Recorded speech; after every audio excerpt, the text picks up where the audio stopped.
Next slide. Okay. We mentioned this last time as well, but we are still continuing our BeReal sponsorship. So how many of us have BeReal already? How many of us do not? Okay, still quite a few of us. So if you don't have it, go ahead, download it.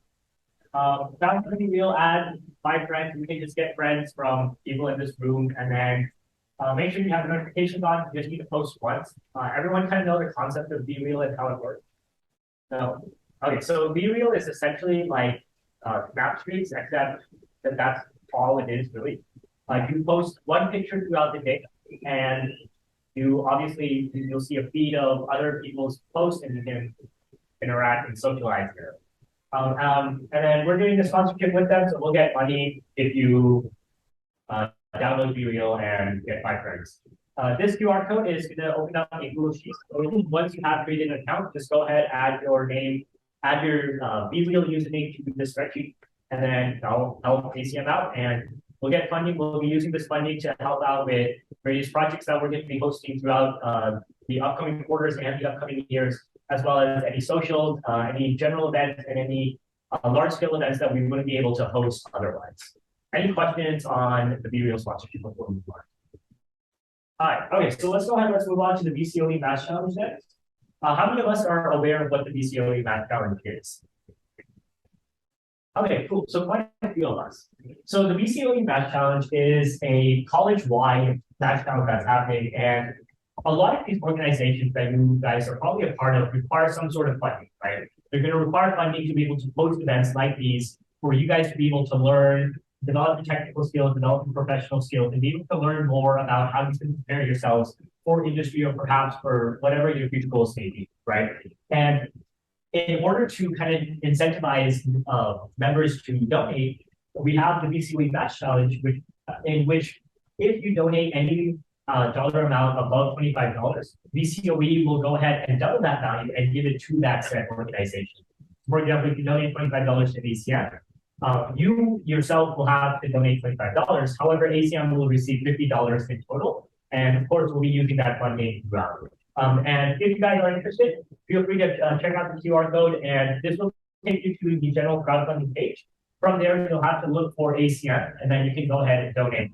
And on top of that, you'll get a cool notification inside of our Discord and a cool role that notifying that you have donated.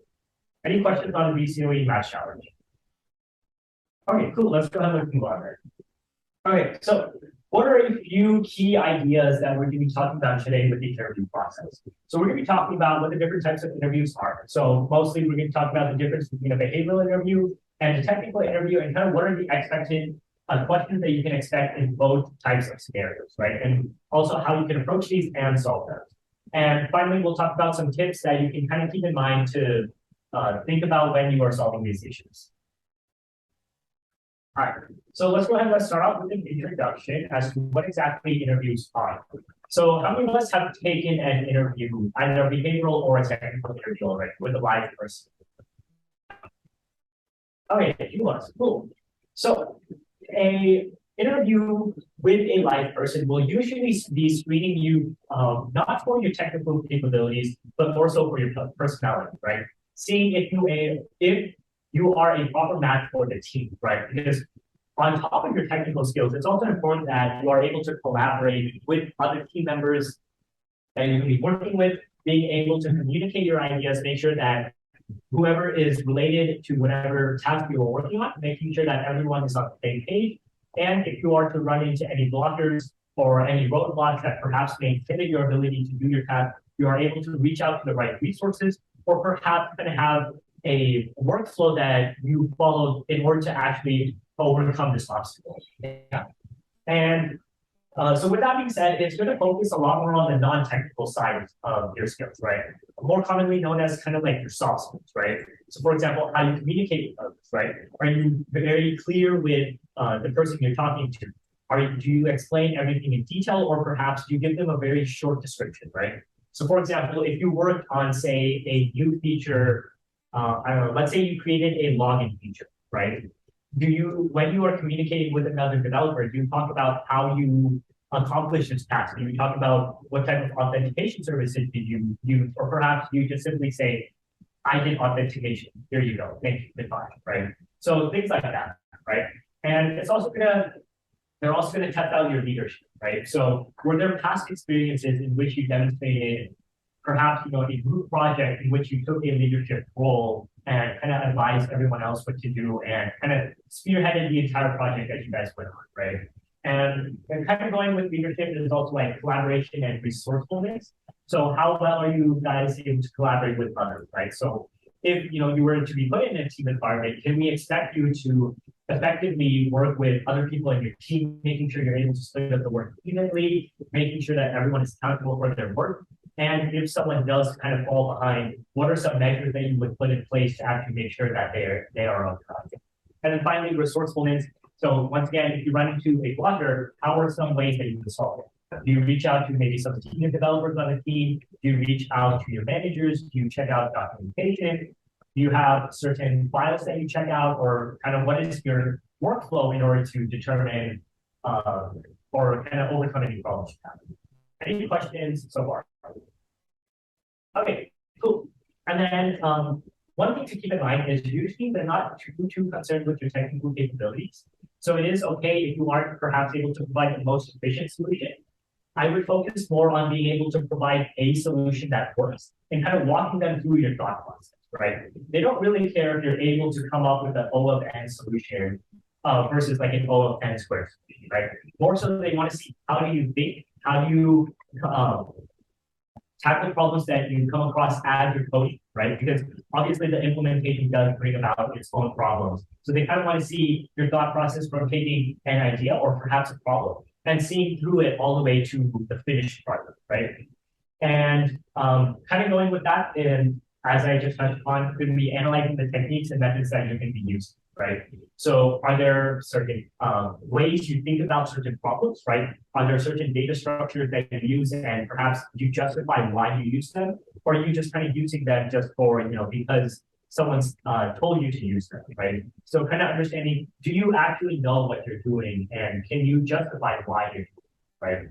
And one thing to really keep in mind is this is a two-way interview, right? So although, there is kind of one person who's going to predominantly be asking you the questions, it's also important that you are kind of asking questions back, right? So either these be clarifying questions or perhaps just general questions about the position, right? And this also shows interest to the recruiter that you yourself are interested in the role, right? And you're not just kind of there to knock out another interview for the day and then move on, right? Because keep in mind, these interviewers, they're going to have multiple interviews that they're going to be doing throughout the day. So you kind of want to find a way to stand out, right? And building a two-way conversation with your recruiter kind of helps you build a very small relationship with them and helps you kind of stand out amongst the other, right? Any questions there? All right, let's go ahead and let's move on. All right, so first we'll go ahead and we'll touch on behavioral interviews, and then we'll move on to technical interviews, and we'll do a sample technical interview as well. All right, so what exactly is a behavioral interview? How many of us have taken a behavioral interview before? You know, how many of us have taken a recorded behavioral interview? So recorded behavioral interview is where you don't have a live person, but rather you just record responses of questions you have asked. Okay, not too many of those. That's okay. Okay, so as I mentioned before, it's going to analyze various aspects, right? And usually with your behavioral interviews, if you are with a live person, usually you want to start off with an introduction. Usually they'll ask you like, hey, why don't you go ahead and introduce yourself a little bit, and then, we'll get started, right? So just go ahead and talk about yourself, who you are, maybe what you're currently doing, what are some of your interests, hobbies.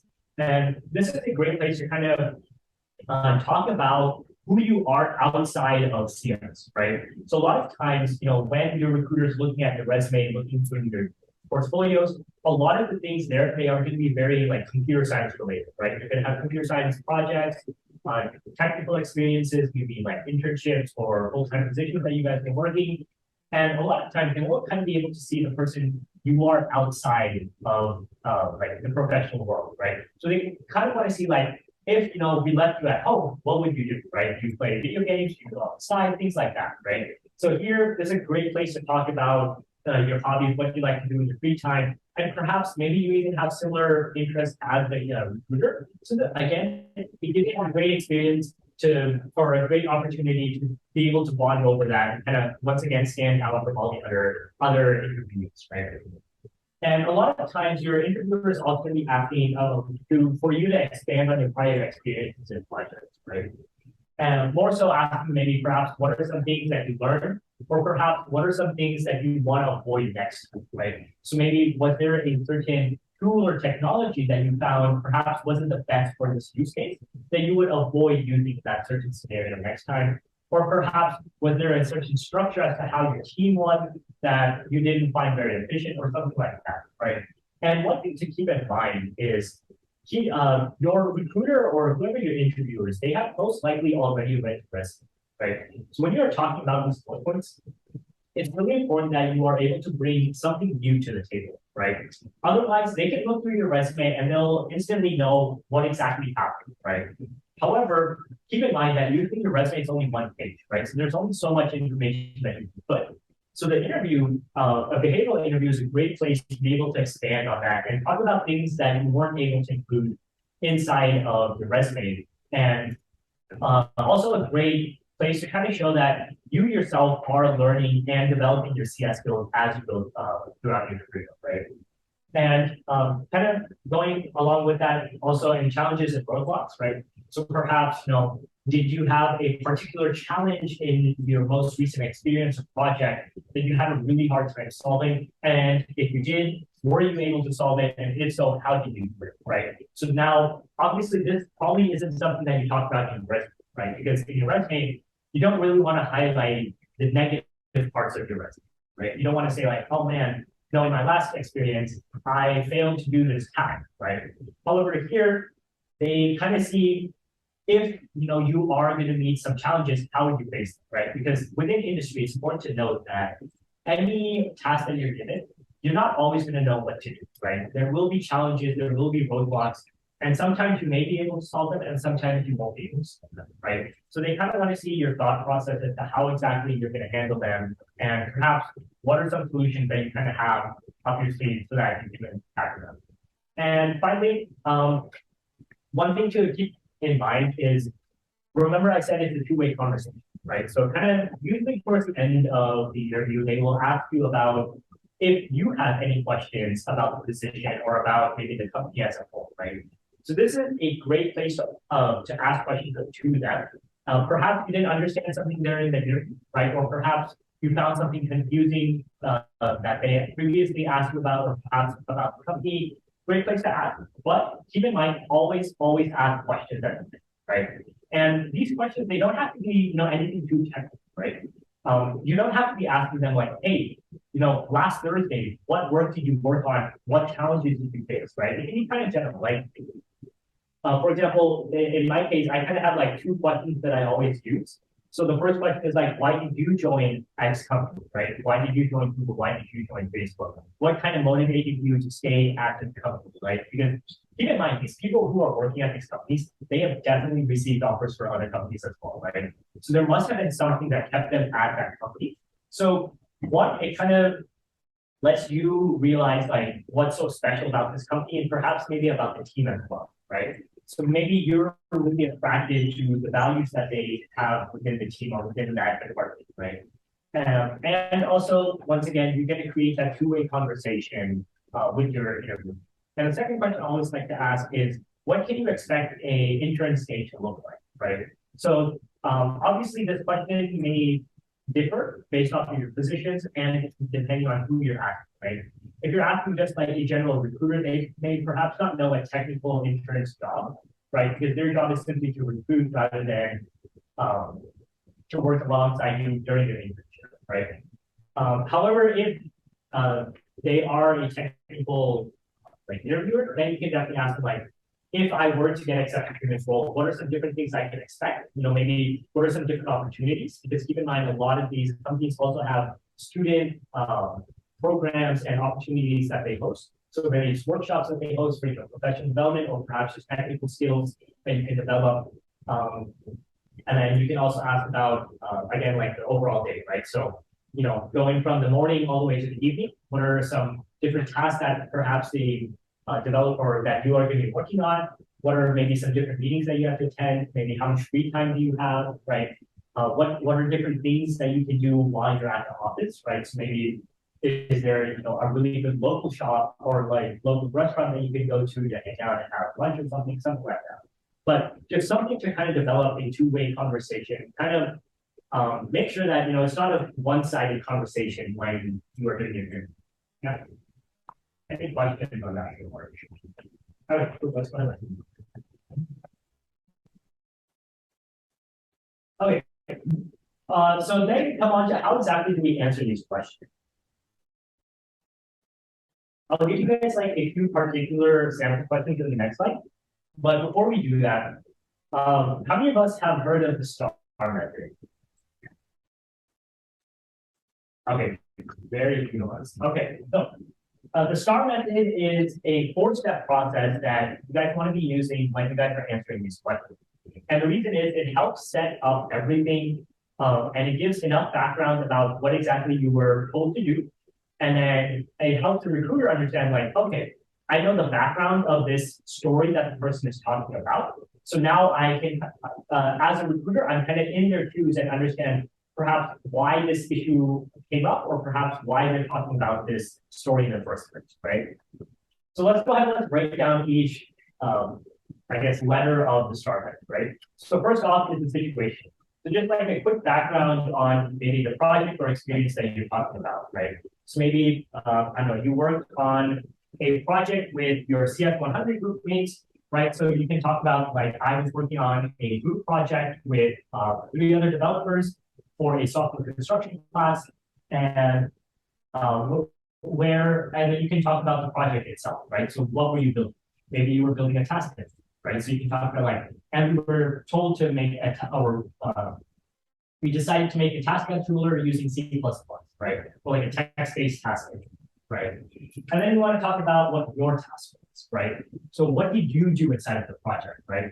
Keep in mind, the recruiters really don't care about what other people do, right? Because they're not recruiting your friends or your colleagues, right? They're recruiting you. Talk about your personal contributions. Perhaps in the task scheduler, you worked on, I don't know, filtering data by the date, right? So that you have the most recent data at the top, right? So you can talk about that feature. Maybe talk about why it needed to be done, right? So why did you think this feature was important? Well, what would have happened if you didn't include it, right? And then once you have that, this is also a great place to kind of talk about maybe the issue, right? So for example, maybe here you ran through a workflow, right? So maybe you were using an API to, I don't know, store the data, right? And you had to read data from the API. And for whatever reason, the API didn't work, right? And you have no idea why. None of your other teammates do either, right? So then you come on to the action, right? What did you do? Your API isn't working. Maybe you use a different API, or perhaps did you look through the error logs? Did you ask maybe your TA for help? Did you ask other people who have also used this API as to how they solve this problem? Things like that, right? And then finally, what was the end result, right? Were you eventually able to solve this broken API problem, or perhaps did you find a new solution, right? Things like that. Obviously, this is going to be slightly different for each question, right? That you're going to be asked, but it's always a good way to kind of just structure your response, right? Start off with the background. What is it that you're working on, right? Because this recruiter, although they have read your resume, it's always a great idea to give them a quick refresher as to which one you're talking about, right? And then from there, what were you assigned, right? Because if you're say in an internship, right? If you tell them like, hey, I built a website, right? You probably didn't build the entire website, right? Maybe that was the job of the team, right? And your job was to just build a payment, right? So it kind of helps them understand what the scope of your job was within that, right? And then introduce any problems or kind of answer the question statement or give background on the question statement here. And then the action and the result kind of just close it out. How did you approach this problem? How did you solve it? What was the result? Did you make it work? Did it not work? Things like that, right? And sometimes they will ask you questions in which they expect the result not to work, right? So they will ask questions like, what was a time that perhaps a feature didn't work, right? And obviously during this time, you can't say that these are work, right? Because that's the opposite of what they're asking, right? So it's completely okay to kind of show some sort of like weakness within your interviews, right? Reason being is it shows your ability that you are not a robot or like a code monkey, right? You are prone to making errors and you are accountable for them, right? You are telling your recruiter that, hey, I made a mistake. This is why I made that mistake, or perhaps, I thought I could have solved it, but perhaps didn't. And then the important thing to keep in mind when answering those, like, I guess, negatively connotated questions is, what did you learn from it, right? Was there perhaps a better way you could have approached it earlier on, right? That you can use for next time, right? That's the really important thing that I'm looking for out of these questions is, what did you learn out of these negative experiences that you can carry on later on with, the internship or whatever experience. Yeah. Any questions? Okay, cool. So let's take a look at some sample questions.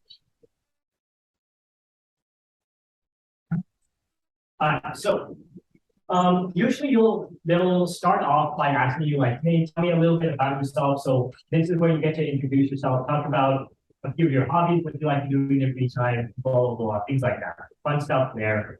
Again, try your best to not talk completely in the computer science realm. Try to talk outside of CS, talk about your hobbies, what you like to do, outside the classroom, outside in general. What are some activities that you do, things like that, right? Obviously, there is no correct answer to like what activities you do, right? So it's completely okay if you, I don't know, what are some strange activities that you guys do? I don't know, let's say like you guys go out with your friends every Friday night, something like that, right? And you just go to have a fun time, right? That might be like a recurring activity that you do each time, right? That's completely okay, right? It just kind of shows more personality that you're not going to go to the office for 8 hours, code, go back home, sleep, wake up, and repeat the cycle, right? They want people who have like interesting personalities, who are able to contribute new ideas and kind of diversify their team. Yeah. Okay, and then the questions after this, they might or might not ask all of these, because do keep in mind, these behavioral interviews, they have time limits, right? Because they're doing multiple of these. So you might be limited to 30 minutes, an hour, maybe an hour and a half at max. And depending on maybe the quality of your responses and how long it takes you to respond, you may be asked multiple of these questions, or perhaps maybe only one or two, right? So we'll get started with the second bullet point. So like, what are some of your strengths and weaknesses, right? Obviously here, you don't want to tell weaknesses and not enough strength, right? You kind of want to balance them out. And obviously with weaknesses, you kind of want to talk about how are you improving them, right? Maybe one of your weaknesses is communication. You're not very good at communicating your ideas, right? That's great and all, but how are you attempting to solve that issue, right? Because that's the important thing that recruiters are going to look for. Because if you say something like, I'm not good at communication, right? That's an immediate red flag, right? But if you tell them like, hey, I know that I am bad at this skill. However, I am currently working to improve myself, right? So that I'm not as bad anymore in my communications or whatever, right? So they are always looking for someone who's always trying to improve themselves, right? So this is kind of a great place to state that out, is understand that you do have weaknesses, right? They are not looking for someone who has absolutely zero weaknesses and is correct, right? They want someone who acknowledges that they are at fault. However, they also take steps to fix that, right? Because again, in the workplace, there will be times where perhaps you break something and it will be your fault, right? But it's going to be up to you. Are you accountable for your actions, right? Because at the end of the day, they're going to look for, did this person own up to their actions, or did they blame it on someone else, right? Because that then again will just create a toxic work environment, and that's not something that they want, right? Yeah. Any questions? All right. Cool. Okay, and then we have like describe a time where you had a conflict and where you solved it. So again, it's just going to ask you to go through your prior experiences or projects and kind of just talk expand a little bit more and talk outside of your resume, right? And then that also kind of goes with like describe a time where you had to take charge and what did you learn from your most recent experience with project, right? These are all things that kind of expect you to expand on things that you have already done, right? And then there are also some questions that are a little bit more abstract or perhaps not as concrete, right? So for example, if you were given a long-term project, how would you ensure that you finish, right? So for example, maybe you're applying for like a project manager position and you are given a project. So maybe, I don't know, you have to create a full stack application within the next month, right? So how do you make sure that you and your team are constantly on track? You know, what are some measures or what are some methodologies? So for example, would you use like Agile or Waterfall? Why would you choose them? Things like that, right? And then another like abstract question is, what are some important qualities in a leader? Why do you think these qualities should exist, right? And it kind of just helps the recruiter think or think about how you think about these things, right? What do you expect from the leader, right? And if you were given the role to perhaps lead a certain task, would you be able to do it, right? Do you kind of have the qualities that you mentioned when talking about a leader? And this is the last bullet point, why should we hire you? Sometimes they won't ask this directly, it'll kind of be formatted in a different question, right? They might ask like, why do you think you're technically prepared, or why do you think we should hire you for this position? Or how do you feel prepared for this position, something like that, right? And then obviously there, you know, feel free to talk about maybe how you align with the company values and things like that, right? And a very important thing to do before behavioral interviews is kind of research the company that you're interviewing for, right? Go ahead and take a look at their core values. Take a look at what the company really values. So, you know, do they value security, right? Do they really care about the customers and the privacy of data? Or perhaps, I don't know, do they really care about pushing technology to its edges, right? And based off of that, you can kind of curate your responses. So it's a little bit more tailored towards that. So that when your recruiter is talking about like, why do you want to work at, you know, this company, you kind of just recite their core values to them. And they're like, hey, wow, that's exactly what we want here, right? That's exactly what this company believes in. And we think you'd be a great fit for that, right? So keep that in mind before every interview. Search up the company, look at their core values, and also just, you know, look at different things that they work in, right? Any questions there? All right, so let's move on. Okay, so then we come on to the technical interviews. All right, so how many of us have taken a technical interview, either in person or like live over Zoom? All right, okay. So a technical interview, it's gonna ask you it's gonna kind of be like an OA. So anyone remember what an OA is from last week? What is an OA? Online programming. Yeah, it's an online programming assessment where they will ask you coding questions and ask you to solve, right? However, with OAs, it's very independent, right? You're going to be given a question, you answer it, you don't need to explain anything, you don't need to communicate any ideas. You solve it, you pass the test phases, you submit, you move on, right? However, with the technical interview, this time you are going to be greeted with an interview. This interviewer will give you some coding questions, and obviously those questions, the amount of questions will be based on how much time you've been given. And then they will ask you like, hey, why don't you walk me through these questions, right? And it's gonna be very different from a regular OA because now you have someone kind of watching over you, and not only do you have to understand what the problem is asking from you, but also be able to communicate your idea and your solution to the interviewer, right? And so the main focus for this is not so much can you find an efficient solution, but can you collaborate and communicate your solution to you, right? Yeah, so once again, they're not too concerned about your runtime. So it's okay if you have a slow solution or perhaps you use too much memory, right? They're more so concerned if you did have a solution, were you able to communicate that to me? And also, what was your thought process through this, right? Perhaps, you know, along the way, did you make changes to your code? Did you adapt to perhaps new information that you may have realized? And if you did adapt, you know, did you make new changes to your code? Did you make it faster or slower? How did you account for those new changes? Were there any bugs that you ran into that perhaps were stopping you from moving on? If you did run into those bugs, how did you solve them? Things like that, right? And then, as I mentioned before, it is a two-way conversation. So although it may be harder or actually easier for a technical interview to have a two-way conversation, one thing to keep in mind is sometimes the questions you guys may get are going to be very vague, right? So they won't give you all the details you may need to properly execute a solution, right? And that's sometimes on purpose, right? Because the interviewer kind of sees, does this individual think about the various test cases that this code will be used in, right? So do they think about edge cases? Do they think about inputs, various types of inputs? Are there certain things they need to check, right? So for example, I don't know, let's say we do a login system, right? And they are logging in with an email and a password, right? And all the interviewer tells you is you need to create a login system, right? That uses an email and password system, right? And you don't need to worry about proper user authentication security. You just need to have very simple, like, if the input is this email, then go ahead and log in, otherwise log out, right? So in those situations, you would also have to think about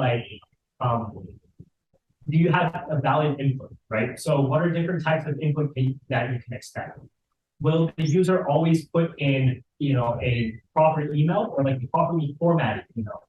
Or perhaps will that be your job to either auto format it or perhaps tell the user to enter a valid format, right? Things like that. That's something that you guys will have to watch out for. And this applies for everything, right? So a lot of your your technical interviews may consist of like number inputs, right? Or perhaps multiple lines of numbers or strings, things like that, right?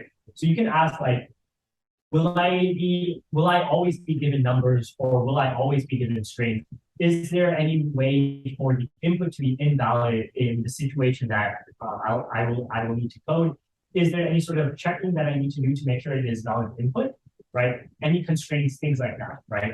And this just helps the interviewer think like, okay, this person really knows what they're doing. They're thinking outside the box, right? They're thinking about different situations that this code will be used in. They're thinking about perhaps how they can account for those situations and implement that into their solution, right? Because they do want you making robust code, right? So that is something to think about while you guys are coding. And another key thing is kind of think out loud, right? So when you guys are communicating your solutions, obviously, in the beginning, you may need a minute or two to just kind of process the information, think about maybe a brute force solution, and then move on from there, right? However, maybe a few minutes in, you may change your solution because you found a much easier way to do something, right? So did you communicate that change of ideas to your interview, right? Did you tell them we have been working through the solution. However, I'm thinking of a new and perhaps easier or faster way that we can do this. So I'm going to go ahead and kind of transfer or shift over to using that new technique, right?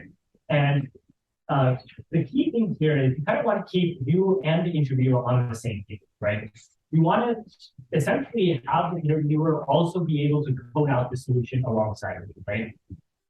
And during this time, the interviewer can also give you either visual or even verbal cues that perhaps you are on the right track or on the wrong track, right? You can ask them hey, my initial solution is, perhaps to use a vector, maybe iterate through that vector and use the values from there, right? And you can ask the interviewer hey, what do you think about that solution? And maybe they're like, yeah, I think that's a great solution. Why don't we go ahead and code that out, right? Or perhaps I'm not too sure about that one. Could you perhaps explain your thought process a little bit more? Or perhaps they might bring up a reason as to why it may not work, right? So that kind of gives you oh, hey, perhaps I need to rethink about how I'm doing this problem, right? Or if they've kind of given you the green flag to move on, then you can be okay, let's go ahead, let's code this out. And then, kind of walk them through each line. And although they know programming, they probably know the language that you're going to be coding in. Think about it as if the interviewer didn't know code, right? Talk about each of the steps. Talk about why you used maybe certain functions that you did. Why did you have the variables that you did. Why did you feel like you needed to do a certain process in a certain manner? Why didn't you, I don't know, maybe use a pre-made function or something like that? Yeah. Any questions there? Yeah. Does it matter that in which programming language we are like, doing the interview or doing the technical interview? No, so in terms of the programming language, usually the interviewer will ask you which one you want to put in. Very few cases they will constrain you to a few, or maybe just constrain you to a language.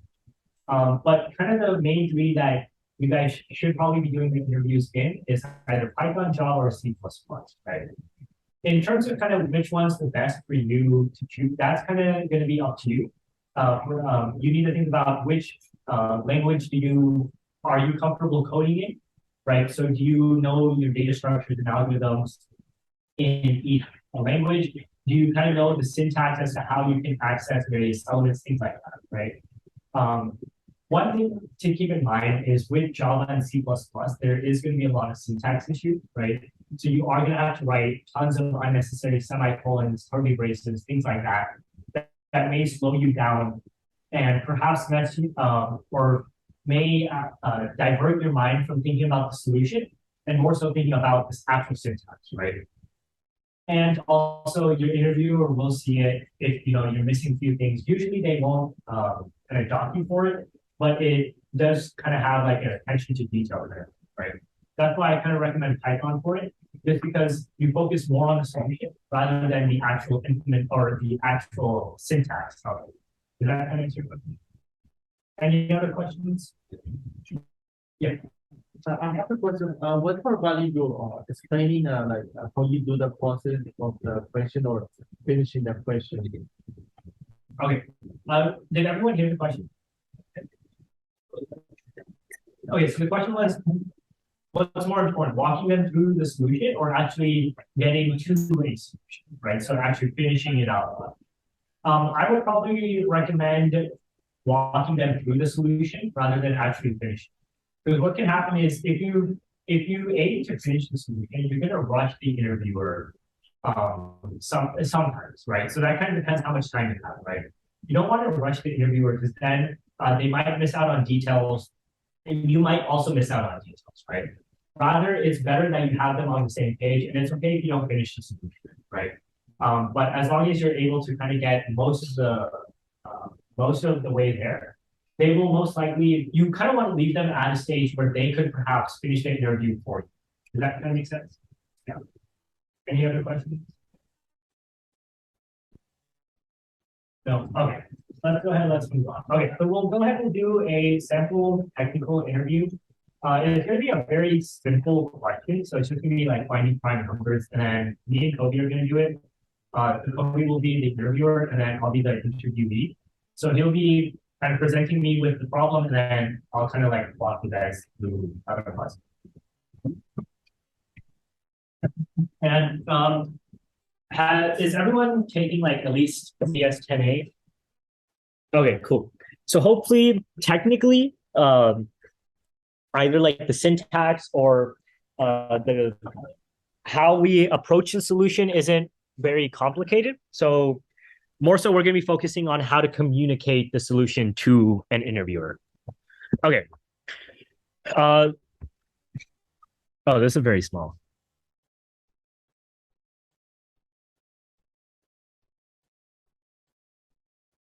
Okay, is this readable for everyone?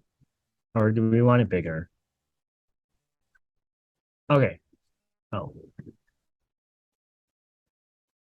Okay. Do you want to go ahead and present the problem to me? Hello, Divyank. Thank you for choosing us as a company you would want to work in. Let's go ahead and get started. So we have pasted a problem for you here. It says to write a program to find whether a given number is prime or composite. And what you want to return is a Boolean value, so true or false, where true is the prime and false is composite. Additionally, we have also given you a function header, which returns a Boolean and has an integer n as its input parameter. Since you listed C++ on your resume, we decided to write this program in C++. So All right. Okay. So as we kind of walk through the interview, we'll kind of take pauses and kind of just explain why we did things the way we did, or perhaps like what the next best move is going to be, right? So right now, Kobe was the interviewer. He presented me with the problem, right? He gave me a very semi-vague description, right? He told me kind of what I needed to do. So he told me I need to, given a number, I need to tell if the number is prime or composite, right? And the way I do that is I return true or I return false, indicating that it's prime, right? And he gave me a function header that was like bool is prime and then int n, right? So from here, obviously in this situation, there's not a lot of clarifying questions that we can ask, but perhaps one question might be like, hey, Kobe, so I have a quick question about this question here. So will I be given negative numbers? You will not be given negative numbers. Okay, cool. So that was a clarifying question because keep in mind that int also contains negative numbers, right? So sometimes you won't directly see what valid inputs might be. You might have to derive it from the data types itself, right?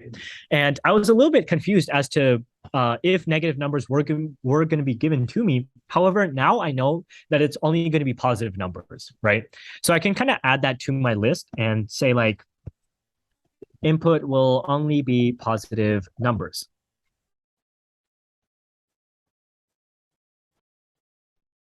Right? Okay, cool. And then, so now that we have that, I don't have any more clarifying questions for Kobe, right? So now I can go ahead and actually move on to creating the solution and kind of communicating my solution to Kobe, right? So before I even like start typing anything, first I want to think about it logically, explain that logic to Kobe, and then from there, then we'll go ahead and we'll actually start typing it, right? So kind of back into like interview character, I guess. So, hey, Kobe, thanks for the question. Thank you for answering my clarifying question about the positive numbers versus negative numbers. With that being said, since we are trying to do positive, I think the best way to think about this is first kind of determine what a prime number or a composite number really is, right? So as we know, like in math, right, a prime number is a number that only has two factors, right? That's going to be one and the number itself, right? So for example, like the number 7, right? The only factors of 7 is 1 and 7. However, if it has more than two factors, so for example, let's take 8, right? 8 has factors that include 1, 2, 4, and finally 8. So that's a total of 4 factors, right? So since it has more than two factors, we know that it's going to be a composite number, right? So I think kind of based off of that logic, we can go ahead and determine how we're going to be able to do that, right? And so that kind of solves how we're going to be able to get prime numbers, right? Now, in terms of the actual code and how we're going to be able to get those factors and be able to count how many factors we're going to need, I think the best way to go about this is going to be to iterate from the number 1 all the way to the number n, right? And what we're going to do is we're going to go ahead and divide it by a factor. And if the remainder is going to be 0, then that means that it is evenly divisible by that number, right? And from there, what we can do is we can perhaps keep a variable to keep track of how many factors we have, right? And once we have iterated through that entire number, what we can go ahead and do is just go ahead and check how many factors we have. And if we have more than 2 factors, we can go ahead and return true, meaning that it is a prime number. Otherwise, we can go ahead and return false, right? So what do you think about that solution? Do you think that's a good way to go, or? It sounds great so far. All right. Okay. So right then and there, I didn't do any coding, right? I haven't touched my laptop at this point. All I did was just simply explain my logic to him, right? And at the end, I asked him like, oh, what were your thoughts, or kind of like, what do you think about the solution, right? And he said like, it's a great solution. Why don't we go ahead and start coding it, right? Obviously, during the coding process, we might come up with new solutions or something like that. So that'll change as we go on. But for now, we kind of have the green flag to move on, right? So let's go ahead, let's do that.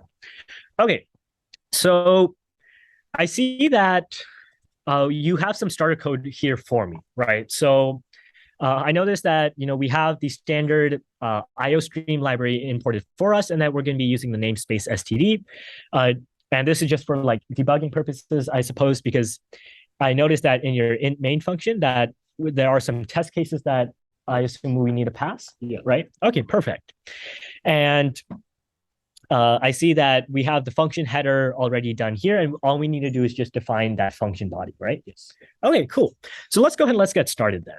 So we have an integer n, right? And remember from the logic that we kind of walked through, we said we wanted to keep track of the number of factors, right?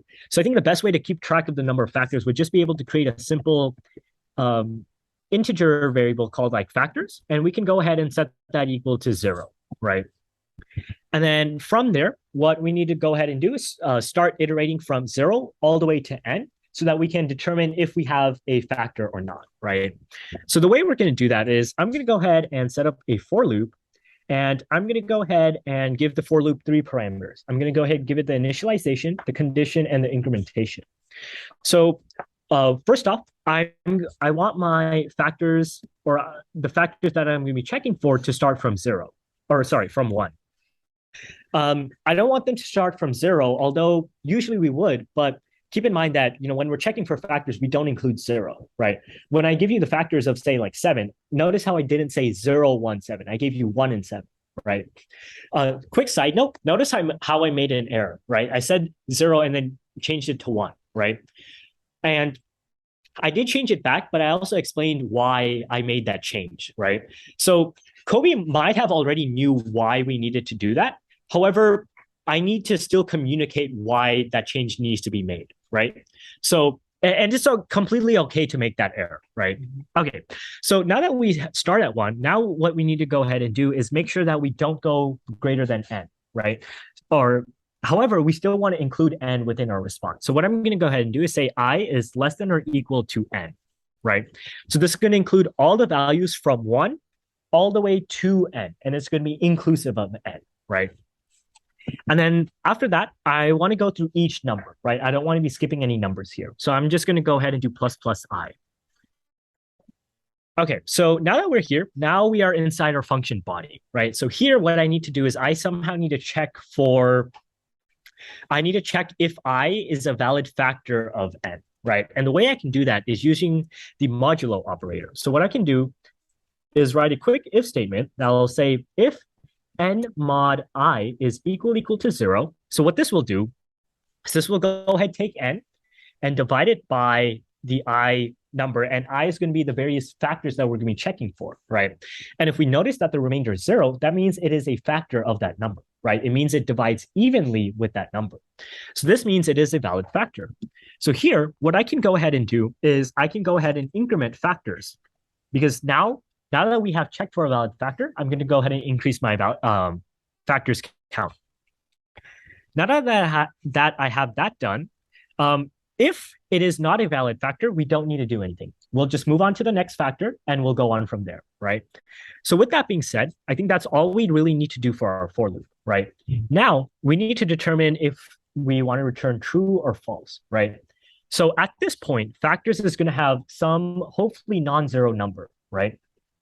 So what we're going to do is if the number of factors is greater than 2, then we are going to go ahead and return false, right? Else, we are going to return true, right? And remember that, as I mentioned before, prime numbers only have factors or only have 2 factors, right? Whereas composite numbers have factors greater than 2, right? So that's why in this if statement here, I return false when I check for factors greater than 2, right? Otherwise, I return true, indicating that it's going to be a prime number, right? So with that being said, I think that's all we really need for this solution. So why don't we go ahead and kind of just walk through this just to make sure it's working, and then we can go ahead and try out the test cases. Quick side note. Usually you guys won't be allowed to actually run your code, right? However, we will run it in this case, but instead of actually kind of like compiling and running your code, what you guys should be doing is running the code kind of by hand, right? So maybe just take, the test cases you are given, or perhaps create your own test cases and walk through those, right? Yeah, any questions so far as to how we kind of came up with the solution or like communicated the solution? Obviously, this is not the most optimized solution. There are ways to optimize the solution, but we won't go into that right now. Any questions? No? Okay, cool. So now that we have our code complete, let's go ahead, let's walk through a few of the test cases. So I'm going to go ahead and use the test cases that you've provided me. So for example, let's go ahead, let's start with 8, right? So if we were to walk through this code, right, we are going to pass in 8 here, right? And factors is going to be 0. And this for loop is going to run a total of 8 times, right? And each time it's going to go ahead and check if I is divisible, or if 8 is divisible by I, which I is going to be values from 1 through 8, right? So by the end of this for loop, the factors that we expect should be 1, right? Because 8 divided by 1 is or has a remainder of 0. 8 divided by 2 also has a remainder of 0. 8 divided by 4, and finally 8 divided by 8 all have remainders of 0, right? So that means that I should have a total of 4 factors, right? And that means that since I have a total of 4 factors, it should be returning false, right? So hopefully when we later on, when we actually run this code, we should see that we return false within our code, right? So now that we kind of checked out a composite case, why don't we go ahead and check out a prime case, right? So for a prime number, why don't we go ahead and use the number 5, right? So for 5, the factors are going to be 1 and 5 as we run through this code, right? So that means that the number of factors is going to be equal to 2, right? And since 2 is not greater than 2, it's going to run the else statement, which it should return false, or sorry, return true instead, right? So this will indicate a prime number. Does that kind of make sense so far? Okay, cool. So with that being said, why don't we go ahead and run it just to make sure that we didn't mess up. So I'm just going to go ahead and run it using G++. I'm just going to go ahead and say G++ and then the file name. And then that's going to go ahead and create an executable. I can check that executable by just writing ls if I want to, and I'll see that the executable is stored in a.out. So I'll go ahead, I'll run that a.out file, and we'll see this result here. So for example, we're checking if the number 8 is prime. We see that it is false, right? So it is not prime. 5 and 7 are prime, so is 53. 123 is not prime, and 1 is prime, right? So I think that's all we really need to do for this question. So quick side note, there are optimizations. If you have time, you can do those optimizations. Anyone know what those optimizations might be? Yeah. You could iterate from 2 to n minus 1 because then returning. Yeah, you could do that. Anything else? Yeah.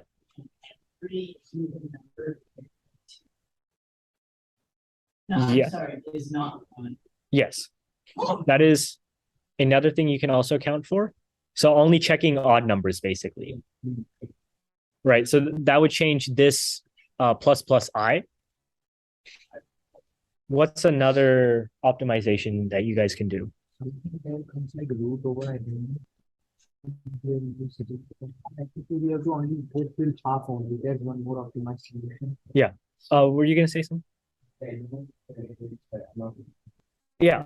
So another optimization is just to iterate over n over 2, right? Anyone know why that works? Every factor can have like another corresponding. Yeah. So every factor that you come up with is going to have kind of like a factor pair, right? So for example, like the factor 1, or for example, let's say n is equal to 8, right? Then there's a factor pair of 1 and 8, right? There's a factor pair of 2 and 4, right? So there's no need to actually check for 4 and 8, right? Because you already determined that 1 and 2 are factors, right? So that's another optimization that you guys can make and kind of tell the interviewer that, hey, although, this is a great solution, I think there are a few ways to that we can actually improve on this solution, right? And then go from there. But yeah, that's pretty much it. Do you have any feedback for me or feedback for me? No, that sounds great. All right, thank you. With that being said, thank you for interviewing me, Kobe. Yeah, I guess I'll be seeing you later. Yeah, and then you can obviously you won't close the interview like that, but there may be some follow-up questions that the interviewer asks, or perhaps you move on to a new question, things like that, right? And then you'll formally close off the interview and then go on from there. Any questions on kind of how we did that interview process? Anything that perhaps was confusing? It's like we have to gave like code in the OAs, which we have just given like the code, like, or it's like in a different. What do you mean? It's like it's on a Zoom meeting, right? So we can just share our screen and do it in our own VS Code or something. Oh, okay. So basically the platform that you're going to be doing your technical interview in, right? It'll be a platform given to you. It's going to be like a proctored platform. So either it's a custom platform or perhaps they may use like LeetCode, HackerRank, CodeSignal, something like that. Usually they won't ask you to use your own IDE. Very rare times they will actually let you use your own. Sometimes it may just be over like a Google Doc or like Notepad where you don't have the auto completion features, but rather you're just writing like just plain text. Yeah. Are the technical interview questions generally easier than the OAs or harder? It depends because it depends how much time you're being allocated, right? So if you're given an OA and you were given 24 hours for it, right, you can expect harder questions on the OA rather than the interview. And sometimes for the OA, you're given questions you're not supposed to solve, right? So low solve all 5 problems, but maybe only like a few of them, right? But rather than going for completion, try to go for quality of work. Any other questions?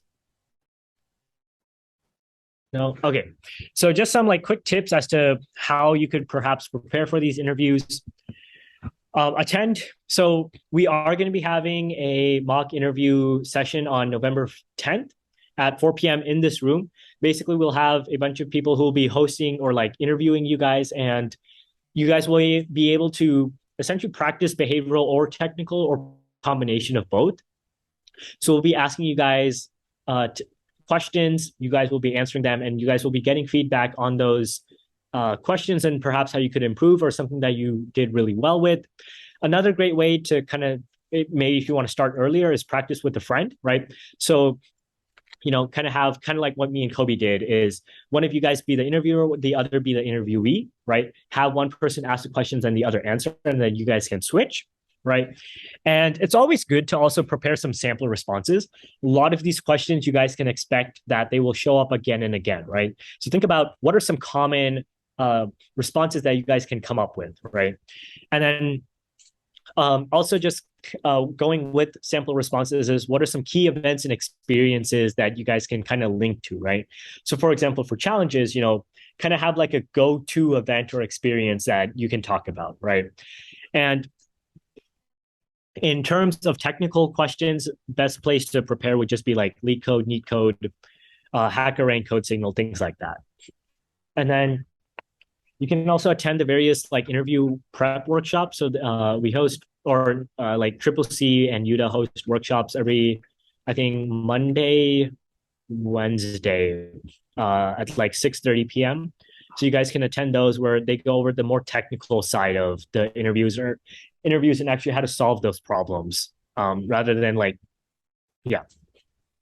Apart from that, that's pretty much it. Anyone have any questions? Okay, yeah, that's pretty much it. I think all of you guys are part of ACM already, but just check out our website. If you guys want to learn more about the various events we're going to be hosting, join our website or join our Discord server. You guys can find the link for that inside of our website. But apart from that, that's going to be it for today's workshop. I will see you guys next week.